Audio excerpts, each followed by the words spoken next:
Good day Philippines and good day all over the world. Sa matay lupalop ng Pilipinas, Luzon, Visayas at Mindanao at sa matay lupalop ng kontinente, good morning. So ating pag-uusapan, sakit ni Oliver, lumipat kay Anseng, o yaba-aba. Ating pag-uusapan po yan ngayon. Bago po lahat sa mga nagmamahal na Team Daddy's Frankie and of course sa Team Daddy community. Sa mga nagmamahal sa mga charity vloggers, please don't forget to subscribe to this YouTube channel, Kuya SMB Vlog. Ating pag-uusapan ngayon dahil hanggang sa ngayon yung mga trabaho alang-alang kay Oliver, pilit si Anseng na gawin kung ano man ang mga inuutos ni Daddy Frankie. Alright? Dahil nasa isipan ni Anseng na motor. Pinipilit talaga ni Anseng na bumili si Daddy Frankie ng motor. Ayun po ang kanyang mindset. So, ang aking kaibigan si Brother BPM parang kumuha ng information sa iba't kapitbahay na parang what I mean, si Nanay Rochelle, kung ano ang opinion niya. Kasi syempre magkapit-bahay sila ni Anseng, but lagi siyang against na huwag bigyan kung anumang mayroon si Oliver. Dahil sabi pa nga na tinatarantado na ni Anseng yung mga sponsors, even ang kanyang kapatid na si Oliver. It means hindi mahal ni Anseng si Oliver. Ang kanyang laging laman ng kanyang mindset, laman ng kanyang puso para sa pamilya, para sa asawa, para sa pangangailangan, para sa kailangan ng kanyang asawa. Yun na nga yung motor. So kasi sabi pa nga, yun daw yung daan ng motor daw, yun ang naging susi para daw sa magiging hanap buhay nila. Sabi pa nga na Nanay Rochelle na ibenta daw yung lumang motor at ibili sa bagong motor. Wag daw lang iasa na lang lahat kay Daddy Frankie. Yun po yung sabi ng kapitbahay ni Rochelle. So even kapitbahay ayaw talaga kay Rochelle. How much more sa mga viewers natin dyan, sa mga sponsors na, depende din sa mga sponsors kung tutulong sila kay Rochelle. Alright? Ganun lang po dun. So, magbasa po tayo sa mga comment doon sa video ng aking brother BPM, dahil during the parang kumuha siya ng idea, opinion sa mga kapitbahay din. So, sabi pa nga dito, nakaka-stress na si Anseng. Mula to kay Mercedes Dress. Nakaka-stress na si Anseng, hindi magtagal ay ma-stress si Oliver kay Anseng. Actually, hindi pwede na si Anseng yung mag-assist kay Oliver. Para sa akin actually, mas may problema si Anseng kaysa kay Oliver. Si Oliver, siguro sa ngayon nakukontrol na yung sarili niya. But si Anseng parang walang control nangyayari nagaganap sa buhay niya. Iginigiit ni Anseng yung motorsiklo at pera na para kay Oliver. Ganun lang po dun. Kasi kung ako kay Daddy Frankie, wag na. Or else kung may iba pang pamilya si Oliver, nang malapit sa kanya to monitor him, siguro yung ibang pamilya na lang, wag na lang si Anseng. Kasi sa ngayon nga, di ba, na kailangan ng taong maggabay kay Oliver, pero saan si Anseng? Nandiyan nga si Anseng. Pero gusto niya kung anong mayroon kay Oliver, mayroon din siya. Di ba? However, kung si Oliver na lang nandun, tutulong pa kaya siya? Hindi na. Siguro sa akin hindi. Papabayaan na lang po. Okay? Madali magsalita pero mahirap din gawin. Lalong-lalo nandun yung Anseng na yon na doon naman natin malalaman kung sa ugali ng tao, na makikita natin na hindi talaga pagmamahal ang umiiral ngayon sa isipan ni Ansing para kay Oliver. Dahil kung pagmamahal yun, tutulong yan kay Daddy Frank. Even yung paglinis ng lilioutan, yung tutayuan ng bahay. Kahit magsabi na yan, ay kakahiya naman po Sir Daddy Frank. Kami na lang po maglilinis. Appreciate po namin yung pagtulong po ninyo sa pagpagawa ng bahay ng aking kapatid. Ganun po sana. Kung matino ang pang-iisipan, kahit paglinis sila na lang sana para pagdating ng panday or labor or anuman, engine naman o anuman yan, basta pag-layout ang pagtayo ng bahay, ready na. Hindi iaasa lahat kay Daddy Frankie. Paglinis, lahat-lahat na lang. So it means, may talaga to, may saltik talaga sa isipan nitong si Ansing talaga. Hindi normal. Hindi normal. Stress to. So kailangan din to magpa-check up sa psychiatrist. Alright. So dito naman po tayo sa nag-comment sa aking brother. According to Beth Roberts. Huwag na pansinin ang hiling ni Ansing, Daddy Frankie. Ginagawa kang palabigasan. Yung po mga comment ng mga ng mga supporters. Dito naman si Perma Mendoon. Natatawa ako inang sa'yo. Kahit ako nanood ako sa video ng aking brother BPM about nag-interview sa kay Ma'am Rochelle. Kahit even his wife na sometimes natatawa din. Normally lang po yan. Oo. And of course, Tatay John Pascual, good evening BPM and Mr. Miguel Abshara.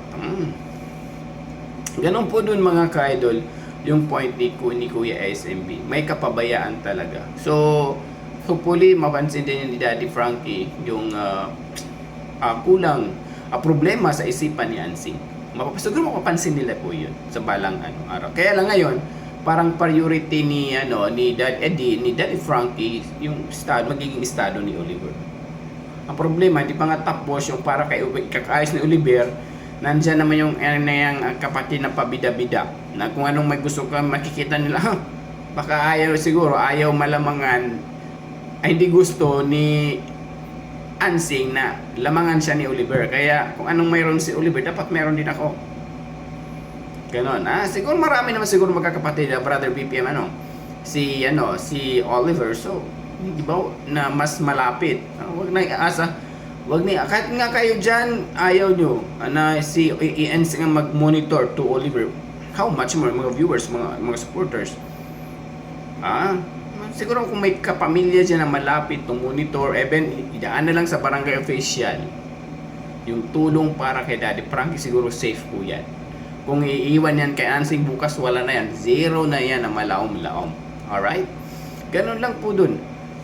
Kasi mahirap naman po mga ka-idol na pagkatiwalaan natin ang isang tao, nakikita naman natin yung kapasidad, yung kakayahan, at saka kung ano ang kakayahan ng isang tao. Alright?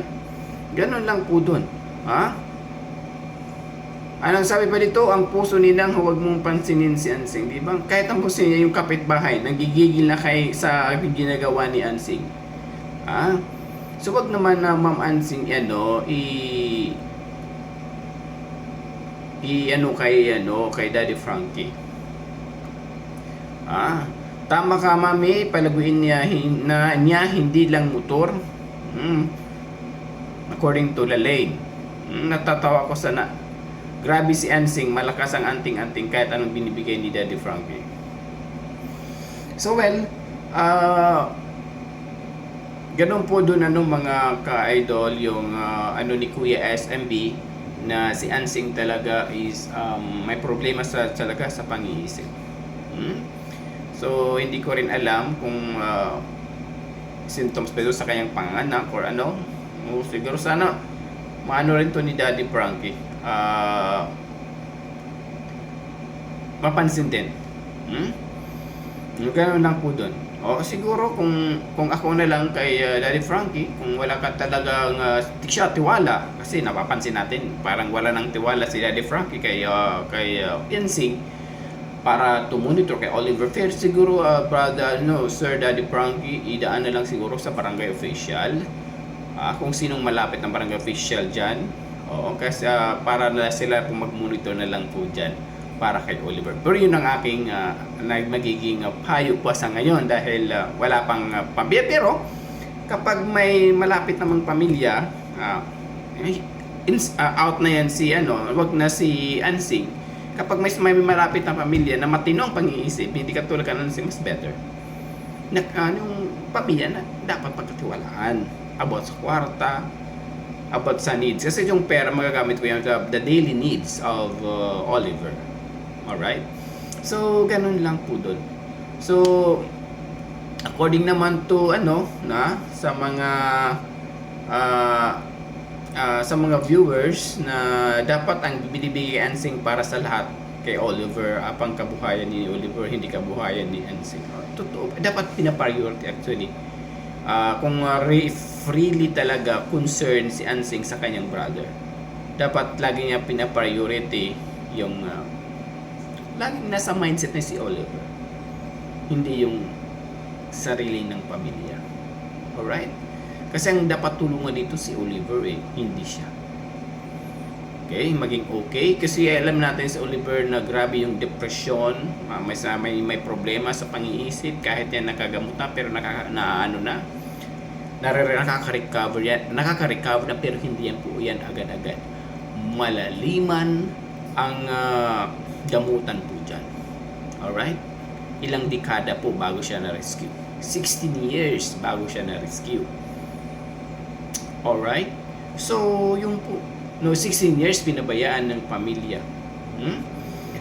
Dahil sa, even yung mga pamilya din, walang-wala din.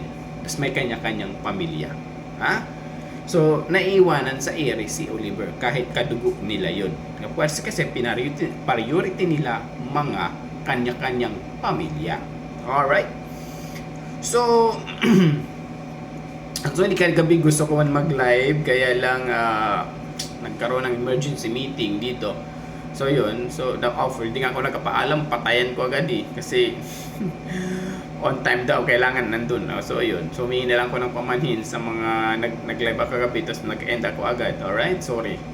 And of course, according naman to Venus Palma, ako rin wala. Binibigyan ni Daddy Frankie ng pambayad sa pagtatrabaho. Malamang asawa ni Ansing ang maggagawan doon. So, Miss better sila, mas buti na nga may nandyan si nandyan si Daddy Frankie na to monitor, to guide Oliver. Kasi kung iasa lang yan kay Ansing, syempre nakipag-coordinate si Sir Daddy Frankie dahil siyang mas malapit kay Oliver. Pero at the end, naging iba na yung ihip excuse me, ihip ng hangin.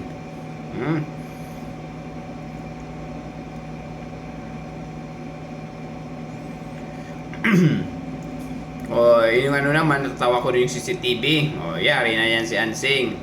Baka may magic si Ansing maging pusa, transform sa pusa. Maging pusa na si Ansing, makakuha lang ng gusto niyang kunin doon sa mga pagkain ni Oliver. Agay na malaom-laom talaga. So, anyway, mga Daddy Frankie, mga Team Daddy Frankie, and of course, the Daddy Frankie community. Maraming salamat sa suporta ninyo kay Kuya SMB. And of course, big love shoutout BPM, Kuya Ma'am Jelay. And of course, nakakilala dito sa akin, the Daddy Frankie. And of course, kay Michelle Chopena. Thank you. Salamat sa pagsusupport po ninyo. God bless po. And then, ingat kayo lagi. And of course, kay Daddy Frankie. Alam naman natin na Daddy Frankie is hero sa mga taong dapat bigyan ng tulong. Dahil nakikita naman natin na si Daddy Frankie ay may paninindigan na maprotektahan ang kanyang mga natulungan at ipagpatuloy hanggat ito'y okay na. Okay? Alam naman natin na may malasakit. Tunay na may malasakit si Daddy Frankie. Okay? Sa pagtulong sa ibang tao. Okay? At sa mga Team Daddy Frankie, salamat sa paggabay, sa pag-assist na maging